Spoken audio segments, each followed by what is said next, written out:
ลาออกสาเสนอหน้าอยู่เฮ็ดหยังยิ่งกว่าถูกหักหลังคลิปเสียงหลุดดังไปทั่วเมืองไทย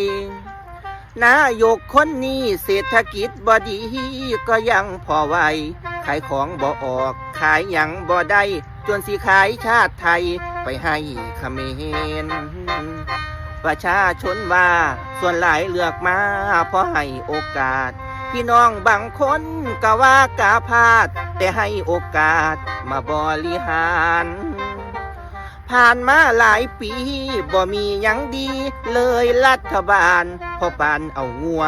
มาบริหารจังแม้นสงสารประเทศไทยตัวคักตัวแน่ผู้เฒ่าผู้แก่ตัวพ่อแม่คอยว่าสิขึ้นค่าแรงจาก300บ่ขึ้นให้จ้อยคุณแพ้ทองทานเงินเดือนปอตีก็อยู่ซ้ำนี้มาแล้วตั้งนานนโยบายปลอมตัวเป็นรัฐบาลตัวลูกตัวหลานตัวหอดกูเฮ้ยจะไม่เป็นตาช่างตัวหอดผู้เฒ่าผู้แก่เด็กๆน้อยๆตัวเปิดนโยบายหาเสีย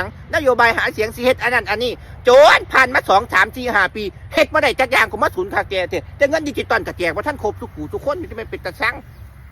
เฮ้ย